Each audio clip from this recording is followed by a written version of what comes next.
Welcome to NCG Institute. Your previous year question, mental ability questions solve ಮಾಡೋಣ. Okay, first question. Given below are three figures which are represent graduation and post graduation and officers. Which part represent the officers who are graduate and post graduate?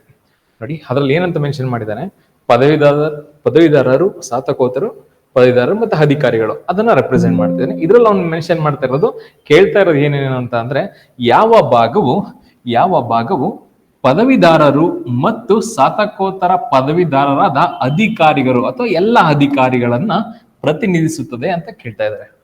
So ಹಾಗಾಗಿ ಇಲ್ಲಿ ಅವನು ಕೇಳ್ತಾ ಇರುವಂತದ್ದು which part represent the all the officers who are graduates and post graduates. ಇದರಲ್ಲಿ graduates mention ಮಾಡಿದ್ದಾರೆ ಇಷ್ಟು, BDGE.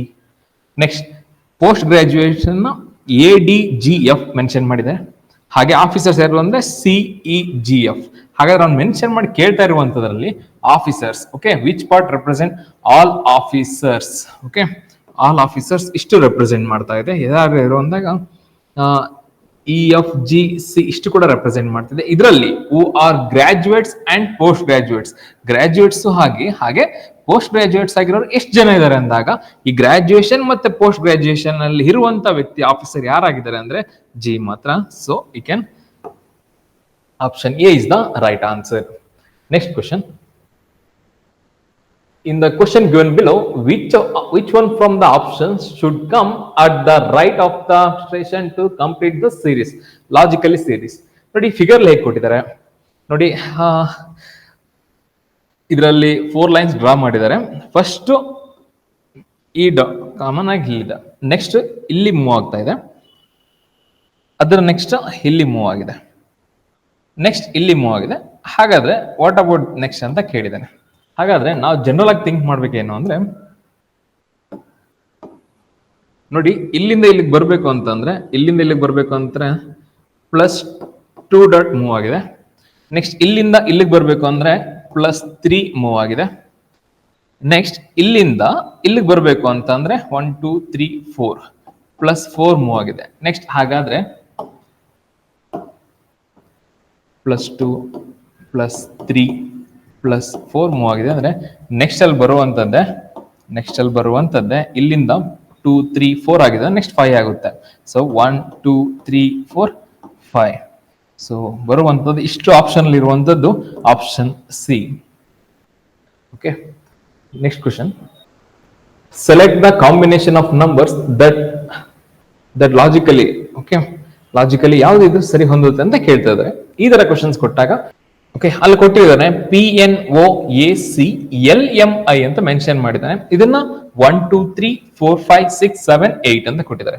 ಹಾಗಾದ್ರೆ ಅವ್ನು ಕೊಟ್ಟಿರುವಂತ 4 ಆಪ್ಷನ್ ಅಲ್ಲಿ ಅವನು ನಂಬರ್ಸ್ ವೈಸ್ ನಾನು ಥಿಂಕ್ ಮಾಡಿದ್ರೆ ಅಥವಾ ನಾನು ಸಬ್ಟ್ರೀಟ್ ಮಾಡಿ ಹೋದ್ರೆ ಅದನ್ನ ಲಾಜಿಕಲಿ ಒಂದು ವರ್ಡ್ ಬರುವಂತದ್ದು ಯಾವುದಕ್ಕೆ ಅಂತ ಮೆನ್ಷನ್ ಮಾಡಿದ್ದಾನೆ. ಫಾರ್ ಎಕ್ಸಾಂಪಲ್, ನಾನು ಆಪ್ಷನ್ ಡಿ ನಾನು ರೆಪ್ರೆಸೆಂಟ್ ಮಾಡ್ತಾ ಇದ್ದೀನಿ. ಅಲ್ಲಿ ಕೊಟ್ಟಿರುವಂತ ನಂಬರ್ಸ್ 5 3 7 1 6 4 8 2 ಅಂತ ಕೊಟ್ಟಿದ್ದಾರೆ. ಸೊ ಹಾಗಾದ್ರೆ ನಾನು 5ಗೆ ಮೆನ್ಷನ್ ಮಾಡಿದ್ರೆ ಆ 5ಗೆ ಏನ್ ಕೊಟ್ಟಿದ್ದಾರೆ ಅಂದಾಗ C, 3ಗೆ ಏನ್ ಕೊಟ್ಟಿದ್ದಾರೆ ಅಂದಾಗ O, 7ಗೆ ಏನ್ ಮೆನ್ಷನ್ ಮಾಡಿದ್ದಾನೆ ಅಂತಂದಾಗ M, 1ಗೆ ಮೆನ್ಷನ್ ಮಾಡಿದ್ದಾನೆ ಅಂದಾಗ P ಆಗುತ್ತೆ, 6ಗೆ ಅಂದಾಗ L ಆಗುತ್ತೆ, 4ಗೆ A ಆಗುತ್ತೆ, 8ಗೆ I ಆಗುತ್ತೆ, 2ಗೆ N ಆಗುತ್ತೆ. ಓಕೆ, ಸೊ ಹಾಗಾಗಿ ಆಪ್ಷನ್ ಡಿ ಬಂದ್ರೆ ಕಂಪ್ಲೈನ್ ಅಂತ ಒಂದು ಸಿಸ್ಟಮೆಟಿಕ್ ಒಂದು ಆರ್ಡರ್ ಅರೇಂಜ್ಮೆಂಟ್ ಆಗಿದೆ. ಸೊ ಹಾಗಾಗಿ option D is the right answer. Okay, next question ನೋಡೋಣ. How many times in a day are the hands of a clock pointing opposite ಅಂತ ಕೇಳಿದ್ದಾರೆ. ಒಂದನ್ನ ಅರ್ಥ ಮಾಡ್ಕೋಬೇಕು. ಈ ಕ್ವಶನ್ ಹೇಗೆ ಕೇಳಿದಾನೆ ಅಂದ್ರೆ pointing to opposite. Okay, opposite line ಅಂದಾಗ ಫಾರ್ ಎಕ್ಸಾಂಪಲ್ 6 o'clock ಅಂದಾಗ ಅದು ಅವರ್ ಹ್ಯಾಂಡ್ ಬಂದು 6 ಅಲ್ಲಿ ಇದ್ರೆ ಮಿನಿಟ್ಸ್ ಹ್ಯಾಂಡ್ ಬಂದು 12 ಅಲ್ಲಿ ಇರುವಂತದ್ದು. ಇದು ಆಪೋಸಿಟ್. Okay, opposite. ಹಾಗಾದ್ರೆ ಅದು 12 hours ಎಷ್ಟು ಬಾರಿ ಬರುತ್ತೆ, ಅಥವಾ 24 hours, ಅಥವಾ ಇನ್ನೊಂದು ರೀತಿ 1 day ಅಂತ ಕೂಡ ಕರೆಯುವಂತದ್ದು. ಅದು ಎಷ್ಟು ಬಾರಿ ವಿರುದ್ಧ ಇರುತ್ತೆ ಅಂತ ಕೇಳ್ತಾ ಇದ್ದಾನೆ. ಸೊ ಹಾಗಾಗಿ in how many times in a day, ಒಂದು ದಿನಕ್ಕೆ ಎಷ್ಟು ಬಾರಿ ಆಪೋಸಿಟ್ ಇರುವಂತದ್ದು ಅಂತ ಕೇಳಿದ್ದಾನೆ. ಸೊ ಹಾಗಾಗಿ ಈ 0 ಡಿಗ್ರಿ ಅಂದ್ರೆ ಕೋಇನ್ಸೈಡ್ ಆಗಿರುವಂತದ್ದು. ಓಕೆ, ಈ ಕೋಇನ್ಸೈಡ್ ಏನು ಎಕ್ಸಾಂಪಲ್ ಕೊಡೋದಂದ್ರೆ 12 o'clock 1 5 ಆ ರೀತಿ ಬರುವಂತದ್ದು. ಓಕೆ, ಈಗ ಅವನು ಅಪೋಸಿಟ್ ಕೇಳೋದ್ರಿಂದ ನಾನು 180 ಡಿಗ್ರಿ ತಗೋತೀನಿ. ಸೊ 180 ಡಿಗ್ರಿ ತಗೊಂಡಾಗ ಅದು ಎಷ್ಟರಲ್ಲಿ ಬರುತ್ತೆ ಅಂದಾಗ 1232, 138, 243, 349 ಇದೇ ರೀತಿ ಬರುವಂತದ್ದು 12 ಅವರ್ಸ್ಗೆ 11 ಟೈಮ್ಸ್ ಬರುತ್ತಪ್ಪ. ಓಕೆ, 12 ಅವರ್ಸ್ಗೆ 11 ಟೈಮ್ಸ್ ಬರುತ್ತೆ. ಕ್ಲಾಕ್ ಚೆಕ್ ಮಾಡ್ಕೋಬೇಕು ನೀವು. ಓಕೆ, ಚೆಕ್ ಮಾಡಿದಾಗ ಇಲ್ಲಿ ನೋಡಿ 12, 1, 2, 3, 4, 5 4 ಇದೆ, 5 ಈ 5 ನನಗೆ ಮಿಸ್ ಆಗಿದೆ, ಇಲ್ಲಿ 5 ಮಿಸ್ ಆಗಿದೆ. ನೀವು ಚೆಕ್ ಮಾಡಿ ಯಾಕೆ 5 ಬರೋಲ್ಲ ಅಂತ ಗೊತ್ತಾಗುತ್ತೆ. ಸೊ 5 ಸಮಥಿಂಗ್ ಅಲ್ಲ ಬರ್ತಾ ಇಲ್ಲ. ನೆಕ್ಸ್ಟ್ 6, 7, 8, 9, 10, 11 ಇಷ್ಟಲ್ಲಿ ಬಂದಿದೆ. ಸೊ ಹಾಗಾಗಿ ನನಗೆ 12 ಅವರ್ಸ್ಗೆ 11 ಟೈಮ್ಸ್ ಬಂದಿದೆ. ಹಾಗಾದ್ರೆ 24 ಅವರ್ಸ್ಗೆ ನನಗೆ ಬರೋದೆ 22 ಟೈಮ್ಸ್ ಬರುತ್ತೆ. ಆ 24 ಅವರ್ಸ್ ಅಥವಾ ಇನ್ ಎ ಡೇ. ಸೊ ಹಾಗಾಗಿ ನನಗೆ ಬರುವಂತದ್ದೇ 22 ಟೈಮ್ಸ್ ಆಪೋಸಿಟ್ ಬರುವಂತದ್ದು. ಸೊ ಹಾಗಾಗಿ option D is the right answer. ಇದೇ ತರ ಇನ್ ಕೇಸ್ ಕೋಇನ್ಸೈಡ್ ಕೇಳಿದ್ರು ಕೂಡ 22 ಟೈಮ್ಸ್ ಬರ್ತಾ ಇತ್ತು. ಆ ಕೋಇನ್ಸೈಡ್ ಯಾವಾಗ ಬರುತ್ತೆ ಅಂದ್ರೆ 12 o'clock, 1 o'clock, 1:05, 2:10, 3:16, 4:21 ಈ ರೀತಿ ಬರುವಂತದ್ದು. Okay, next question. Uma reached the place of meeting 30 minutes before the time. Okay, ಈ ಕ್ವಶನ್ ನೋಡಿ. ಉಮಾ ಇದ್ದಾರೆ. ಓಕೆ, ಅವರು ಒಂದು ಮೀಟಿಂಗ್ಗೆ 30 ಮಿನಿಟ್ಸ್ ಬಿಫೋರ್ ಬೇಗ ಬಂದಿದ್ದಾರೆ ಅಂತ ಹೇಳಿದ್ದಾನೆ. Next Arvind reached 45 minutes late for the meeting. Meeting start ಆಗಿ 45 ನಿಮಿಷ ಲೇಟ್ ಆಗಿ ಬಂದಿದ್ದಾರೆ ಅಂತ ಹೇಳಿದ್ದಾನೆ. 45 minutes late for the meeting. The meeting finished at 11 a.m. Meeting finished at 11 a.m. 30 minutes after Arvind reached meeting. ಅರ್ಥ ಮಾಡ್ಕೊಳ್ಳಿ, 30 minutes after Arvind reached the meeting ಅಂದ್ರೆ ಅರ್ಥ ಅರವಿಂದ್ 45 ನಿಮಿಷ ಲೇಟ್ ಆಗಿ ಬಂದಿದ್ದಾನೆ ಮತ್ತು ಆ ಮೀಟಿಂಗ್ ಮುಗಿಯೋದಿಕ್ಕೆ ಹಾಫ್ ಅನ್ ಅವರ್ ಅಂತ ಬೇಗ ಇದ್ದಾನೆ. ಅಂದ್ರೆ ಹಾಫ್ ಅನ್ ಅವರ್ ಅಂದ್ರೆ 30 ಮಿನಿಟ್ಸ್ ಅಟೆಂಡ್ ಮಾಡಿದಾನೆ ಅಂತ ಹೇಳಿದ್ದಾನೆ. ಸೊ ಹಾಗಾದ್ರೆ ಒಂದು ಅವ್ನು ಕೊಟ್ಟಿರುವಂತದ್ದು ಉಮಾ ರೀಚ್ಡ್ 30 ಮಿನಿಟ್ಸ್ ಬಿಫೋರ್ ಬಂದಿದ್ದಾರೆ. ನೆಕ್ಸ್ಟ್ ಅರವಿಂದ್ ಏನ್ ಮಾಡ್ತಾ ಇದ್ದಾರೆ, ಅರವಿಂದ್ 45 ಮಿನಿಟ್ಸ್ ಲೇಟ್ ಆಗಿದೆ ಮತ್ತೆ ಆ ಮೀಟಿಂಗ್ ಎಂಡ್ ಆಗಿರುವಂತದ್ದು 11 o'clock. ಅರವಿಂದ್ ಮೀಟಿಂಗ್ ಎಂಡ್ ಆಗಿರುವಂತದ್ದು 11 o'clock ಮತ್ತೆ ಅವನು 30 minutes after Arvind reach meeting end ಅಂತ ಹೇಳ್ತಾ ಇದ್ದಾನೆ. ಸೊ ಮೀಟಿಂಗ್ 11 o'clock ಎಂಡ್ ಆಗಿದೆ ಅಂದ್ರೆ ಅವನು ಅರವಿಂದ್ ಬಂದಿರೋದೆಷ್ಟಕ್ಕೆ ಅಂದಾಗ 10:30 ಅವ್ರು ಬಂದಿದ್ದಾರೆ. ಅರವಿಂದ್ 10:30 ಅವ್ರು ಬಂದಿದ್ದಾರೆ ಅಂತ ಅಂದಾಗ 10:30 ಬಂದಿದ್ದಾರೆ. ಹಾಗಾದ್ರೆ ಇನ್ನೊಂದು ಪಾಯಿಂಟ್ ಹೇಳಿದಾನೆ, ಹಾಗಾದ್ರೆ ಅರವಿಂದ್ 45 ಮಿನಿಟ್ಸ್ ಲೇಟ್ ಆಗಿದೆ ಅಂತ ಹೇಳಿದಾನೆ. 45 ಮಿನಿಟ್ಸ್ ಲೇಟ್ ಆಗಿದೆ ಅಂತ ಅಂದಾಗ ಇದು Arvind arrived. Okay, arrived. So ಹಾಗಾದ್ರೆ ಮೀಟಿಂಗ್ ಸ್ಟಾರ್ಟ್ ಆಗಿದ್ದಲ್ಲಿ ಮೀಟಿಂಗ್ ಸ್ಟಾರ್ಟ್ ಆಗಿದ್ದು ಸೊ 45 ಮಿನಿಟ್ಸ್ ಅಂದ್ರೆ ಇದು 10:30ಗೆ ನಾನು -45 ಮಿನಿಟ್ಸ್ ಮಾಡಿದ್ರೆ 10:30ಗೆ -45 ಮಿನಿಟ್ಸ್ ಮೈನಸ್ ಮಾಡಿದ್ರೆ ನನಗೆ ಬರುವಂತದ್ದು ಎಷ್ಟು, 10:30 ಇದೆ, ನೆಕ್ಸ್ಟ್ 10 o'clock ಆಗುತ್ತೆ, 9:45 ಆಗುತ್ತೆ. 9:45 ಏನಿದು ಅಂದಾಗ ಆ ಮೀಟಿಂಗ್ ಸ್ಟಾರ್ಟ್ ಆಗಿರುವಂತದ್ದು. ಓಕೆ, ಮೀಟಿಂಗ್ ಸ್ಟಾರ್ಟ್ ಆಗಿರುವಂತದ್ದು. ಸೊ ಅರ್ಥ ಮಾಡ್ಕೊಳ್ಳಿ, ಆ ಮೀಟಿಂಗ್ 9:45 ಸ್ಟಾರ್ಟ್ ಆಗಿದೆ ಅಂತ ಅಂದ್ರೆ ಹಾಗಾದ್ರೆ ಅವ್ನ ಕ್ವಶನ್ ಏನಂತ ರೈಸ್ ಮಾಡಿದಾನೆ ಅಂದ್ರೆ at what time did Uma arrives the for meeting ಅಂತ ಹೇಳಿದಾನೆ. ಉಮಾ ಆ ಮೀಟಿಂಗ್ ಸ್ಟಾರ್ಟ್ ಆಗಕ್ಕೆ ಮೊದಲೇ ಹಾಫ್ ಅನ್ ಅವರ್ ಮೊದಲೇ ಬಂದಿದ್ದಾರೆ ಅಂದ್ರೆ ಸೊ ಹಾಗಾದ್ರೆ ಉಮಾ ಬಂದಿರೋದೆಷ್ಟಕ್ಕೆ ಅಂದಾಗ 9:45 ಸ್ಟಾರ್ಟ್ ಆಗಿದೆ ಅಂದಾಗ ಇಲ್ಲಿ -30 ಮಿನಿಟ್ಸ್ ಮಾಡಿದ್ರೆ ಇಲ್ಲಿ ಬರೋದೆ 9:15 AM. ಓಕೆ, 9:15 AM ಗೆ ಅವ್ರು ರೀಚ್ ಆಗಿದ್ದಾರೆ. ಓಕೆ, ಈ ಕ್ವಶನ್ ಈ ರೀತಿ ಕೇಳಿರೋದು. ಉಮಾ ಸಮಯಕ್ಕೆ 30 ನಿಮಿಷಗಳಲ್ಲಿ ಮೊದಲು ತಲುಪಿದ್ದರು. ಅರವಿಂದ್ ಸಭೆಗೆ 45 ನಿಮಿಷಗಳು ತಡವಾಗಿ ತಲುಪಿದ್ದಾರೆ. ಸಭೆಯು ಬೆಳಿಗ್ಗೆ 11 ಗಂಟೆಗೆ ಅರವಿಂದ್ ಸಭೆಗೆ ತಲುಪಿದ 30 ನಿಮಿಷಗಳ ನಂತರ ಕೊನೆಗೊಂಡಿದೆ. ಉಮಾ ಸಭೆಗೆ ಯಾವ ಸಮಯದಲ್ಲಿ ಬಂದಿದ್ದಾರೆ? ಸೊ ಹಾಗಾಗಿ option B is the right answer. Okay, next question ನೋಡೋಣ. Next, the average age of 3 sisters is 20 years and their ages are in the ratio 3:5:7. Okay, ಸ್ವಲ್ಪ ಕರೆಕ್ಷನ್ ಮಾಡ್ಕೊಳ್ಳಿ. ಅವ್ನು ಕೊಟ್ಟಿರುವಂತದ್ದು 3:5:7. 3:5:7 ಅನುಪಾತದಲ್ಲಿದೆ. Okay, next the age of the youngest sister. ಅವ್ನು ಕೇಳ್ತಿರುವಂತದ್ದು ಇದು age ಅಲ್ಲಿ ಕೇಳೋದ್ರಿಂದ ಅವನು average base ಅಲ್ಲಿ ಕೊಡ್ತಾ ಇದ್ದಾನೆ.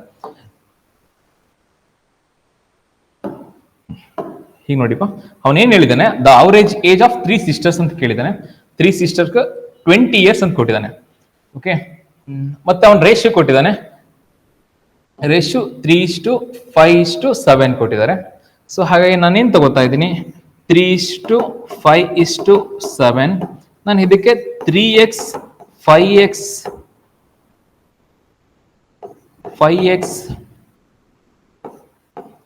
Plus 7x. ಅವನು ಕೊಟ್ಟಿದ್ದಾನೆ ಅವರೇಜ್ 20 years.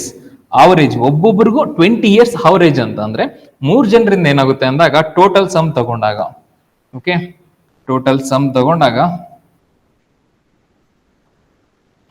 ಅಥವಾ ಇಲ್ಲಿ ಸೊ ಅವರೇಜ್ ಕೊಟ್ಟಿರೋದು ಈ ತರ ಇದೆ. So average so total sum ಏನ್ ಬರುತ್ತೆ ಅಂದಾಗ 3x plus 5x plus 7x is equal to divide by 3 ತಗೊಂಡ್ರೆ is equal to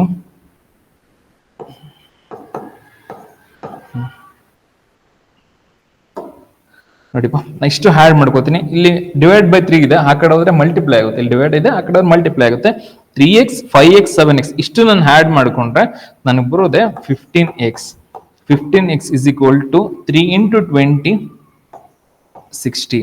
okay, 3 into 20 60 ಬರುವಂತದ್ದು. ನೆಕ್ಸ್ಟ್ ಇದು ಯಾವ್ದ್ರಿಂದ ಕ್ಯಾನ್ಸಲ್ ಆಗುತ್ತೆ ಅಂದಾಗ ಇಲ್ಲಿ cancel ಆಗುವಂತದ್ದೇ 5 3s 5 12s. Okay, 3 1s 3 4s, ಅಥವಾ ಡೈರೆಕ್ಟ್ ಆಗಿ 15 1s 15 4s ಅಂದ್ರೆ ಕೂಡ ಕ್ಯಾನ್ಸಲ್ ಮಾಡಬಹುದು. ನಂಗೆ ಎಕ್ಸ್ ಗೊತ್ತಾಗಿದೆ 4. ಎಕ್ಸ್ಗೆ ವ್ಯಾಲ್ಯೂ 4 ಬಂದಿದೆ. ಅವ್ನು ಕೇಳ್ತಾ ಇರುವಂತದ್ದು ಯಂಗೆಸ್ಟ್ ಸಿಸ್ಟರ್ ಕೇಳಿದ್ದಾರೆ. ಇದ್ರಲ್ಲಿ ಯಂಗೆಸ್ಟ್ ಸಿಸ್ಟರ್ ಅಂದಾಗ ರೇಷಿಯೋ 3x ಇದೆ. So 3x 3 into 4 is equal to 12 years. Okay, youngest ಕೇಳಿದರೆ ಇನ್ ಕೇಸ್ ಎಲ್ಡರ್ ಕೇಳಿದ್ರೆ 7 4s 24. ಓಕೆ, ಅದೇ ರೀತಿ ಇನ್ ಬಿಟ್ವೀನ್ ಕೇಳಿದ್ರೆ 5 4s 20. ಇಷ್ಟು ಕೂಡ ಆಡ್ ಮಾಡ್ಕೊಂಡ್ರೆ you will get some amount of ages. Okay, ಈ ರೀತಿ ಕೇಳುವಂತದ್ದು. 3 ಸಹೋದರಿಯರ ಸರಾಸರಿ ವಯಸ್ಸು 20 ವರ್ಷ. ಓಕೆ, ಒಬ್ಬೊಬ್ರದ್ದು ಸರಾಸರಿ ಅಂದ್ರೆ 20 ವರ್ಷಗಳು. ಅವರ ವಯಸ್ಸಿನ ಅನುಪಾತ 3:5:7. ಓಕೆ, ಇವ್ರಿಗೆ 3 ವರ್ಷ ಇದ್ರೆ ಇವ್ರಿಗೆ 5 ವರ್ಷ, ಇವ್ರಿಗೆ 7 ವರ್ಷ, ಅಥವಾ ಇವ್ರಿಗೆ 30 ವರ್ಷ ಇದ್ರೆ 50 ವರ್ಷ 70 ವರ್ಷ, ಈ ರೀತಿ ಬಂದಿರುವಂತದ್ದು ಅನುಪಾತ. ಕಿರಿಯ ಸಹೋದರಿಯ ವಯಸ್ಸೆಷ್ಟು ಅಂತ ಕೇಳಿದ್ರೆ so 12 years. So option D is the right answer. Next, how many triangles are there in the given figure ಅಂತ ಹೇಳಿದ್ದಾರೆ. ಓಕೆ, ನಾವು ಕ್ಲಾಸ್ ಮಾಡುವಾಗ ಹೇಳಿದೀವಿ. ಫಾರ್ ಎಕ್ಸಾಂಪಲ್ ಈ ತರ ತಗೊಂಡಾಗ ಇದರಲ್ಲಿ ಎಷ್ಟು ಟ್ರಯಾಂಗಲ್ಸ್ ಬರುತ್ತೆ ಅಂದಾಗ ಇಲ್ಲಿ 2 ಟ್ರಯಾಂಗಲ್ಸ್ ಬರುವಂತದ್ದು.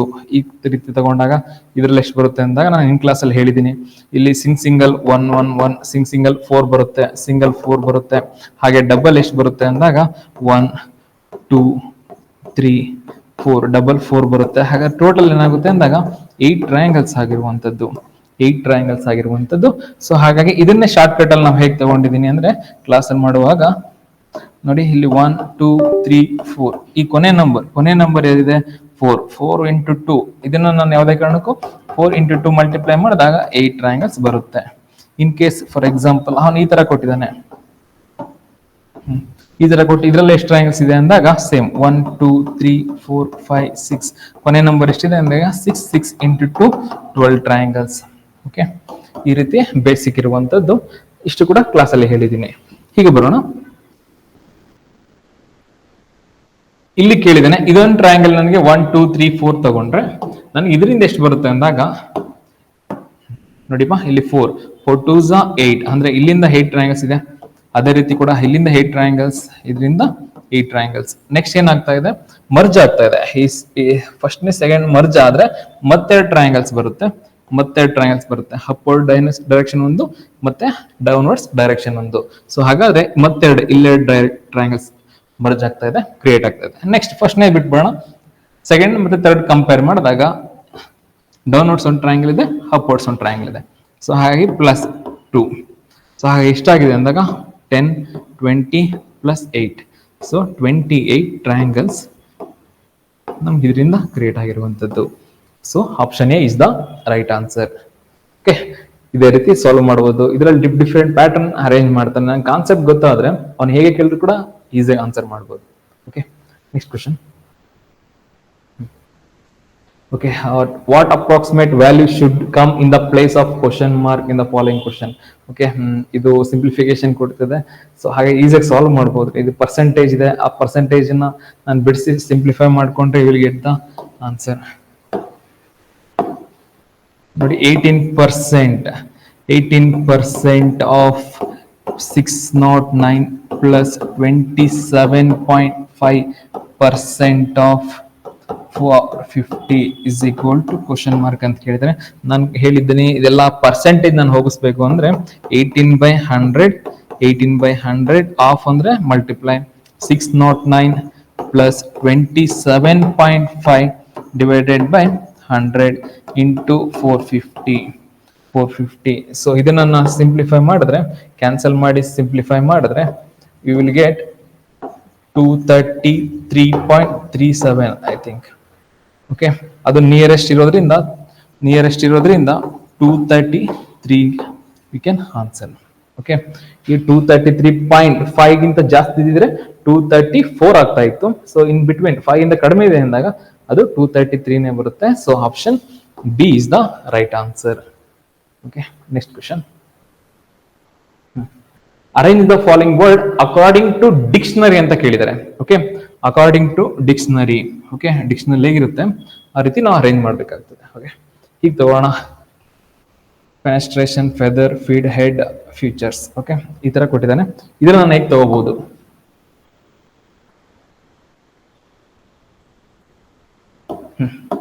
ಈಗ ತಗೋಣ. ಇದರಲ್ಲಿ ಇನಿಷಿಯಲ್ ಫಸ್ಟ್ ಲೆಟರ್ ಎಲ್ಲ ಎಫ್ ಇದೆ. ನೆಕ್ಸ್ಟ್ ಇ ಕೂಡ ಇದೆ. ನೆಕ್ಸ್ಟ್ ಇದರಲ್ಲಿ N A E, okay, N A E A M ಈ ರೀತಿ ಇರೋದ್ರಿಂದ ಇದರಲ್ಲಿ ಸ್ಟಾರ್ಟಿಂಗ್ ಲೆಟರ್ ಯಾವ್ದು ಅಂದಾಗ ನಾನು ಎ ತಗೊಳ್ತೀನಿ, ಆಟೋಮೆಟಿಕ್ಲಿ ಎ ತಗೋಬಹುದು. ಎ ಯಾವ್ದು ಇದರಲ್ಲಿದೆ ಅಂದಾಗ ಸೆಕೆಂಡ್ ಅಲ್ಲಿ ಇದೆ ಮತ್ತೆ ಫೋರ್ತ್ ಒನ್ ಅಲ್ಲಿ ಇದೆ. ಸೊ ಹಾಗಾಗಿ ಓಕೆ, ನೆಕ್ಸ್ಟ್ ಲೆಟರ್ ಯಾವ್ದು ಬರುತ್ತೆ ನೋಡಿ, ಏನು ಕೂಡ ಇದೆ, ನೆಕ್ಸ್ಟ್ ಟೀನು ಬರುತ್ತೆ, ಟೀನು ಇದೆ, ನೆಕ್ಸ್ಟ್ ಎಚ್ ಇದೆ. ಸೊ ಹಾಗಾದ್ರೆ ಈ ಎಚ್ ಮೊದಲು ಬರುತ್ತಾ ಇವು ಬರುತ್ತೆ ಅಂದಾಗ ಎಚ್ ಬರುತ್ತೆ. ಇದು ಫಸ್ಟ್. ಓಕೆ, ನೆಕ್ಸ್ಟ್ ಇದು ಫಸ್ಟ್ ಒನ್ ಆದ್ಮೇಲೆ ನೆಕ್ಸ್ಟ್ ಇದು ಸೆಕೆಂಡ್ ಒನ್ ಆಗಿರುವಂತದ್ದು. ನೆಕ್ಸ್ಟ್ ನೋಡೋಣ. ಫಸ್ಟ್ ಸೆಕೆಂಡ್ ಹಾಕಿದೆ. ಫಸ್ಟ್ ಒನ್ ಅಂದಾಗ ಅದು 2 ಬರುವಂತದ್ದು, ಸೆಕೆಂಡ್ ಒನ್ ಅಂದಾಗ 4 ಬರುವಂತದ್ದು. 2, 4 ಯಾವ್ದ್ರಲ್ಲಿದೆ? ಆಪ್ಷನ್ ಎ ಅಲ್ಲೂ ಕೂಡ ಇಲ್ಲ, ಅದೇ ರೀತಿ ಆಪ್ಷನ್ ಡಿ ಅಲ್ಲೂ ಕೂಡ ಇಲ್ಲ. ಇನ್ನು ಉಳಿದಿರುವಂತದ್ದು ಆಪ್ಷನ್ ಬಿ ಮತ್ತೆ ಸಿ. ಇದ್ರಲ್ಲಿ ನೆಕ್ಸ್ಟ್ ಥಿಂಕ್ ಮಾಡಿದಾಗ ನೆಕ್ಸ್ಟ್ ಓಕೆ, ಎರಡು ಕ್ಲಿಯರ್ ಆಗಿದೆ. ನೆಕ್ಸ್ಟ್ ಇನ್ನು ಉಳಿದಿರೋ ಮೂರಲ್ಲಿ ನೋಡೋಣ. ನೆಕ್ಸ್ಟ್ ಇಲ್ಲಿರುವಂತದ್ದು ಎ ಆಗಿದೆ, ನೆಕ್ಸ್ಟ್ ಇ ಆಗಿದೆ, ನೆಕ್ಸ್ಟ್ ಎ ಆದ್ಮೇಲೆ ನೆಕ್ಸ್ಟ್ ಬರೋದೆ ಇ. ಸೊ 3 ಕೊಡೋಣ. ಓಕೆ, 3, 2, 4, 3, 2, 4, 3 ಎಷ್ಟು ಥಿಂಕ್ ಮಾಡಿದೆ. ನೆಕ್ಸ್ಟ್ ಯಾವ್ದು ಕೊಡ್ತೀನಿ ಅಂದ್ರೆ ಎಫ್ ಇ ಎನ್ ಇದೆ, ಎಫ್ ಇ ಎಂ ಇದೆ. ಫಸ್ಟ್ ಲೆಟರ್ ಯಾವ್ದು ಬರುತ್ತೆ? ಫಸ್ಟ್ ಲೆಟರ್ ಯಾವ್ದು ಬರುತ್ತೆ ಅಂದಾಗ A B C D E F G H I J K L M M M ಆದ್ಮೇಲೆ ಎನ್ ಬರೋದ್ರಿಂದ ನಾನು 5 ಕೊಡ್ತೀವಿ. ನೆಕ್ಸ್ಟ್ ಕೊಡುವಂತದ್ದೇ 4 ಕೊಡುವಂಥದ್ದು. Okay, so 2, 4, 3, 5, 1. ಹೀಗಾದ್ರೆ ಈ 2, 4, 3, 5, 1 ಯಾವ ಆಪ್ಷನ್ ಇದೆ ಅಂದಾಗ ಆಪ್ಷನ್ ಬಿ ಅಲ್ಲಿ ಇಲ್ಲ, option C is the right answer. ಈ ರೀತಿ ಪ್ಯಾಟರ್ನ್ ನಾನು ತಗೋಬೇಕಾಗ್ತದೆ. Okay, next. Shubham walks 30 kilometre at speed 6 km/h and remaining 40 km in 5 hours. Is average speed for the whole journey ಅಂತ ಕೇಳಿದ್ದಾರೆ. ಓಕೆ, ಇದರಲ್ಲಿ ಅವರೇಜ್ ಸ್ಪೀಡ್ ಏನ್ ಬರುತ್ತೆ? Average speed, okay, average speed is equal to total distance travelled divided by total time taken. Okay, speed formula ಏನ್ ಬರುತ್ತೆ? Speed is equal to distance divide by time. ಇದು formula ಬರುವಂತದ್ದು. Distance ಅಂದಾಗ total distance travelled, time ಅಂದಾಗ total time taken. ಈಗ normal ಆಗಿ ತಗೊಳ್ಳೋದು ಇದೆ. ಟೋಟಲ್ ಡಿಸ್ಟೆನ್ಸ್ ಎಷ್ಟಾಗಿದೆ? Shubham walks 30 km at a speed of and remaining 40 km. Okay, so 30 plus 40 ಅಂದಾಗ you will get 70 km total distance travel ಮಾಡಿರುವಂತದ್ದು. ನೆಕ್ಸ್ಟ್ ಟೋಟಲ್ ಟೈಮ್ ಏನ್ ತಗೊಂಡಿದೆ ನೋಡಿ, ನೋಡಿ 30 kilometre at the speed of 6 kilometre per hour. ನೋಡಿ 30 kilometre ಹೋಗೋದಕ್ಕೆ ಒಂದು ವೇಗ ಸ್ಪೀಡ್ ಬಂದು 6 ಕಿಲೋಮೀಟರ್ ಪರ್ ಅವರ್ ಇದೆ ಅಂತ ಅಂದ್ರೆ ಆ ಡಿಸ್ಟೆನ್ಸ್ ಬೈ ಟೈಮ್ಗೆ. ಸೊ 30 ಡಿವೈಡ್ ಬೈ 6 ಅಂದಾಗ ಅವನು ಟೈಮ್ ತಗೊಂಡಿರುವಂತದ್ದು, ಅವನ್ ಗಂಟೆಗೆ ಅವರ್ಗೆ 6 ಕಿಲೋಮೀಟರ್ ಹೋದ್ರೆ 30 ಕಿಲೋಮೀಟರ್ ಅಂದ್ರೆ 5 ಅವರ್ ತಗೊಳ್ತಾನೆ. Okay, 6 1 6 5. So kilometre per hour ಹೋಗಿ ನನಗೆ ಬರೋದೆ ಕಿಲೋಮೀಟರ್ ಕ್ಯಾನ್ಸಲ್ ಆಗುತ್ತೆ. ನೆಕ್ಸ್ಟ್ ಬರೋದೆ 5 hours. Next remaining 40 kilometres in 5 ಅವರ್ಸ್. ಅವನು ಆಲ್ರೆಡಿ ಕೊಟ್ಬಿಟ್ಟಿದ್ದಾನೆ 5 hours. So 5 + 5 10 hours. Okay, so 70 kilometre by 10 hours ಅಂದಾಗ 0 ಕ್ಯಾನ್ಸಲ್ ಆಗಿ ನನಗೆ ಬರೋದೆ 7 kilometre per hour. Okay, so ಯಾವ ಆಪ್ಷನ್ ಆಗುತ್ತೆ ಅಂದಾಗ option A is the right answer. ಈ ರೀತಿ ನಾನು ತಗೋಬೇಕಾಗ್ತದೆ. ಓಕೆ, ಅವ್ನು ಕೊಟ್ಟಿದ್ದಾನೆ, ಏನ್ ಕೊಟ್ಟಿದ್ದಾನೆ, ಸ್ವಲ್ಪ ರಿವರ್ಸ್ ಅಲ್ಲಿ ಕೊಟ್ಟಿದ್ದಾನೆ. Shubham walks 30 kilometre at speed 6 kilometre per hour. ನೋಡಿ 1 ಕಿಲೋಮೀಟರ್ 6 ಕಿಲೋಮೀಟರ್ ಪರ್ ಅವರ್, 1 ಅವರ್ಗೆ 6 ಕಿಲೋಮೀಟರ್ ಟ್ರಾವೆಲ್ ಮಾಡ್ತಾನೆ ಅಂದ್ರೆ 2 ಅವರ್ಸ್ಗೆ 12 ಕಿಲೋಮೀಟರ್ಸ್. ಅದೇ ತರ 30 ಕಿಲೋಮೀಟರ್ಸ್ ಟ್ರಾವೆಲ್ ಮಾಡೋಕೆ ಎಷ್ಟು ಸಮಯ ತಗೊಳ್ತಾ ಇದ್ದಾನೆ ಅಂದಾಗ 6 5 30 ಅಂದ್ರೆ ತಗೊಳ್ತಾ ಇರೋದೇ 5 ಅವರ್ಸ್ ಟೈಮ್ ತಗೊಂಡಿದ್ದಾನೆ.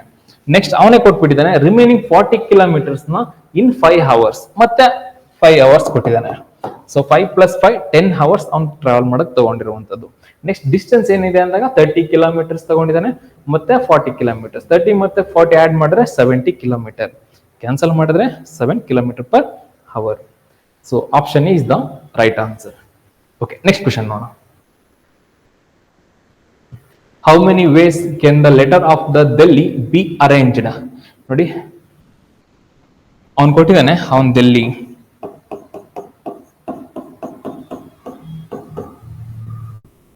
ನೋಡಿ ಪರ್ಮಿಟೇಷನ್ ಕಾಂಬಿನೇಷನ್ ಬರುವಂತದ್ದು. ಇಲ್ಲಿ ಟೋಟಲ್ ಎಷ್ಟು ಲೆಟರ್ಸ್ ಇದೆ ಅಂತ ನಾವು ನೋಡ್ತೀವಿ. ಇಲ್ಲಿ 5 ಲೆಟರ್ಸ್ ಇದೆ. ಸೊ 5 ಲೆಟರ್ಸ್ ಇದೆ ಅಂತ ಅಂದ್ರೆ ನಾನು 5 ಫ್ಯಾಕ್ಟೋರಿಯಲ್ ಅಂತ ಹಾಕೋತೀನಿ. ಓಕೆ, ಈ 5 ಫ್ಯಾಕ್ಟೋರಿಯಲ್ ಅಂದ್ರೆ ಇಟ್ಸ್ ನಥಿಂಗ್ ಬಟ್ 5 × 4 × 3 × 2 × 1. ಸೊ ನಾನು ಇಷ್ಟು ಮಲ್ಟಿಪ್ಲೈ ಮಾಡಿದ್ರೆ 16 120. ಓಕೆ, 6 ಮಲ್ಟಿಪ್ಲೈ ಮಾಡಿದ್ರೆ will get 120 is the right answer. Okay, ಅದೇ ಕೊಟ್ಟಿರುವಂತದ್ದು ದೆಹಲಿ ಅಕ್ಷರಗಳನ್ನ ಎಷ್ಟು ರೀತಿಯಲ್ಲಿ ಜೋಡಿಸಬಹುದು. ಓಕೆ, ನೆಕ್ಸ್ಟ್ ಕ್ವೆಶ್ಚನ್ ನೋಡೋಣ. Okay, if Rita is in the west of Sita and Kirti is in the north of the Sita, in what direction Kirti with respect to Rita? Okay, ಅವನೇ ಕೊಟ್ಟಿದ್ದಾನೆ. ನೋಡಿ Rita is west of Sita. ಈ ತರ ಡೈರೆಕ್ಷನ್ ಕಾನ್ಸೆಪ್ಟ್ ಅಲ್ಲಿ ಹೋಗುವಾಗ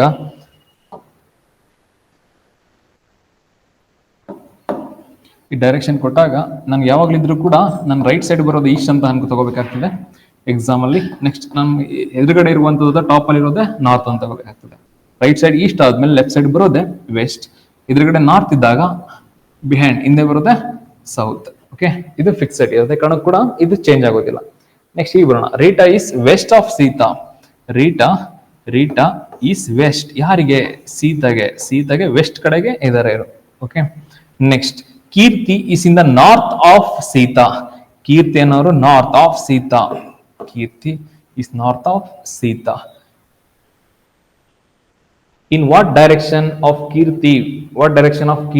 With respect to Geeta.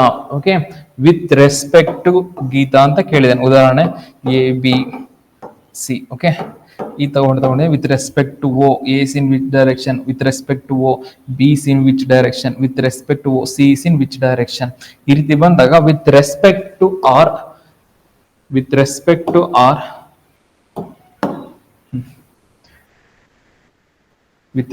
to Rita Kirti in which direction ಅಂದಾಗ ಈ ಕೀರ್ತಿ ಇಲ್ಲಿರೋದೆ north east direction. So option A is the right answer. Okay,